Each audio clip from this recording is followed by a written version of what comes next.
The next section that we're going to create is going to be the cart section. We'll have a section heading and 3 different cards. They will represent some popular meals. The cards will have 3D shapes, and also they will include a couple of different elements like images, names, and buttons. Once we hover over the cards, they will move up slightly with some shadow effect. Alright, that's it about this section. Let's go ahead and start to create an HTML markup. Let's insert here new comments, section 2, end of section 2, then open section element. I'm going to assign to it class section 2. Next, I'm going to create an h1 heading element. Actually, this heading is going to be similar to the previous one. They will have the same styles, so I'm going to assign to it the same class name, section heading. As for the content, let's put here popular meals. Also, I'm going to grab the styles of the section heading and paste it in common styles. Alright, so as we said, we will have 3 different cards. I'm going to wrap them with the div element, which is going to be cards container. Next, I'm going to open another div tag, which is going to be the actual card. So let's assign to it class card. So as I said, the card will consist of 3 different elements. The first one is going to be an image. So let's open image tag. Then in source attribute, let's select the image. We need here card img1. And also I'm going to assign to image class card img. Okay, next we will have the card name, which will be represented by the heading. Let's open h3 heading tag with the class card name. As for the content, let's insert here, let's say fish. And finally, let's create here button. I'm going to assign to it class card btn. As for the content, let's make it order now. Alright, so here we have our first card. Also, you can notice that the heading is already styled because we added to it the same class name, section heading. As we said, we will have 3 cards, so I'm going to duplicate the card twice and change the image names and also the names of the cards. So we need here img2, cake, and then img3, lobster. Okay, so that's it about the HTML markup. Let's go ahead and customize this section. I'm going to insert here new comments, section 2, end of section 2, then select section element. So first of all, I'm going to define width and height. I'm going to set width to 100%. As for the height, I'm going to make it 100% of the viewport. So let's set it to 100 VH. And also change the background color. I'm going to use here color 222. Alright, next I'm going to align elements using flexbooks. I mean the elements, heading, and the container of the cards. So we need here display flex. As you know, it places elements side by side. So in this case, we need to change the direction. Let's make it column. And also, I'm going to create some space between the flex items using justify content, space between. And finally, create some space inside of the section using padding. Let's set it to 10 rem at the top and bottom and 0 on the left and right sides. Alright, that's it about this section element. Next, I'm going to take care of the cards. First of all, let's select the container. I'm going to place cards side by side in a row. For that, again, I'm going to use Flexbox. Then, in order to create some space between the items, I'm going to use Justify Content with the value spaced evenly. Alright, so the cards are placed horizontally in a row, and now I'm going to customize the card itself. Let's select it. At first, I'm going to define width. Let's make it 30 rem. And then change the background color. I'm going to use here color A79A2D. Right now, as you can see, the images are too big, so let's go ahead and fix that. I'm going to select image. And then let's set its width to 100%. In this case, the image will take up 100% of the width of its parent element, which is the card. Okay, so now we have a much better result. Let's move on and continue styling the card. I'm going to create some space inside of the card using padding.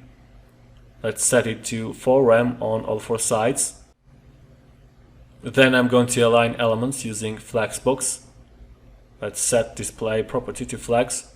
Also, we need to change the direction because by default, display flex aligns elements horizontally in a row. Then let's create some space between the items using Justify Content, space between. And lastly, in order to align the items in the center horizontally, let's use Align Items Center. Alright, lastly, I'm going to create some shadow effect. Let's use Box Shadow with the values 1 rem 3 times and with a black color. Okay, right now that's it regarding the card. Let's go ahead and customize its name and the button. At first, let's select card name. I'm going to increase the font size. Let's make it 3 rem. Also change the font weight. I'm going to make the text bolder. Let's assign to it 900. Also transform text into uppercase. And create some space between the letters using letter spacing with the value 0.5 rem. Okay, after that I'm going to change its color.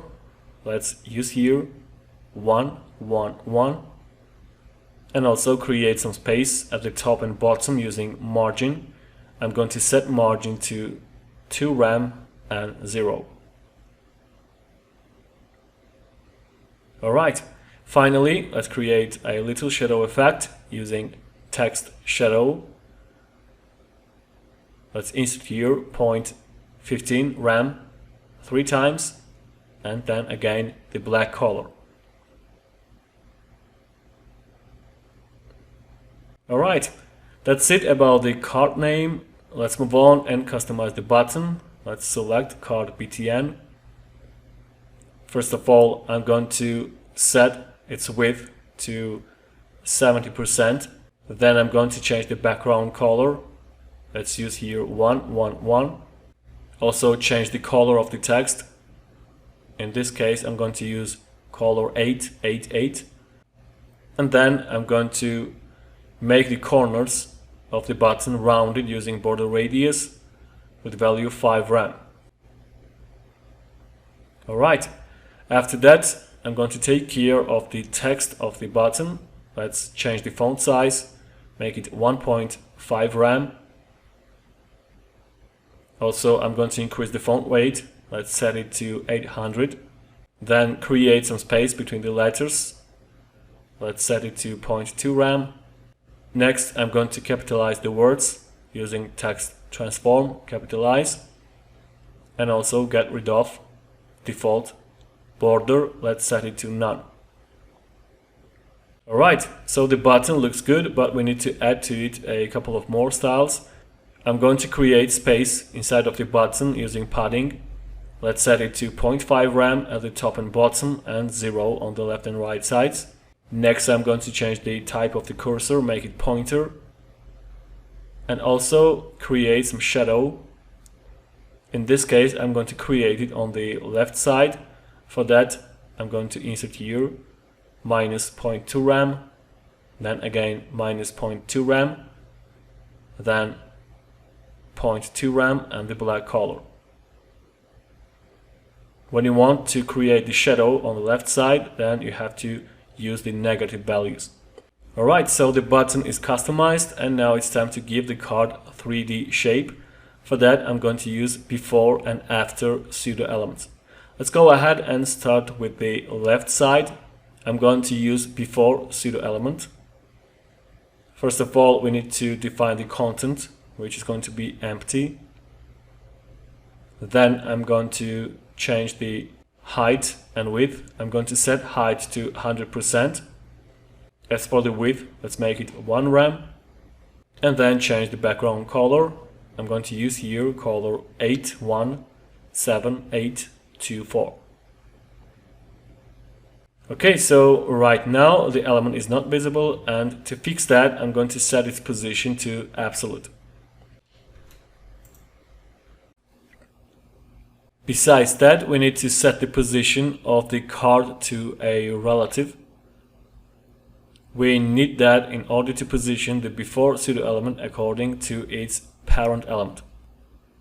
Okay, so now the element is visible, but we need to change its position.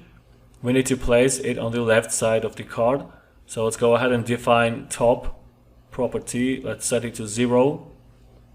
Also, we need to define left property. Let's make it minus 1 rem. So now the position of the element is fixed, but as you can see, we need to skew it a little bit. For that, let's use transform property with the skew function.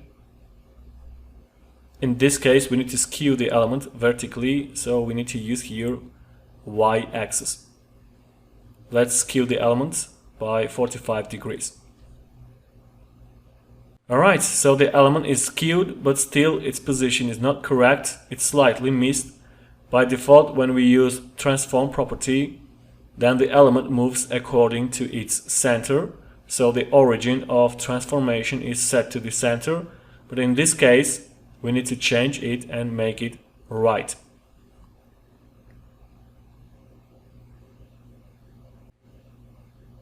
So now, as you can see, the problem is fixed. The element is positioned perfectly, and the last thing that I'm going to do is to add to it a little shadow effect. Let's use box shadow with the values minus 0.1 rem, then again minus 0.1 rem, then we need 0.1 rem and the black color. Okay, that's it about the left side. Now I'm going to take care of the top one, and for that let's use after pseudo element. Actually, we need to use the same properties for the after pseudo element as well, but with different values. So I'm going to duplicate this code here, and then I'm going to make some changes. So we need to make the height 1 rem. As for the width, it's going to be 100%. Next, let's change the background color. In this case, I'm going to use 8F8317. Then let's leave position absolute as it is. As for the top and left properties, we need minus 1 rem as the value of the top property. As for the left property, it's going to be 0. Alright, next comes the transform property with the skew function. In this case, we need to skew the element horizontally, therefore we need to use here x-axis. As for the transform origin, we need to make it bottom. Also, let's leave box shadow as it is. Okay, so with the shape of the cards we are done. Finally, I'm going to create a hover effect. But before that, I'm going to rotate and skew the card a little bit. So let's use transform property. I'm going to rotate the card vertically according to the y-axis. Let's insert here 20 degrees. As for the skew function, I'm going to skew the elements horizontally. So we need here x-axis. let's insert here -2 degrees. Alright, now I'm going to create a hover effect. So once we hover over the card, we need to move it slightly up. We need transform again with the rotate and skew functions. We need here 20 degrees and then -2 degrees. And also we need to add here translate function with y-axis, and as the value let's insert here -3 rem. Besides that, I'm going to change the shadow effects on hover, so let's use box shadow with 2 rem 3 times and with the black color. Okay, so once we hover over the card, then they will move up and also the shadow will change. Actually, those things happen without any smooth effect, and in order to fix that, let's use transition. We need to specify here transform with the duration 0.5 seconds, and also we need box shadow with the same duration.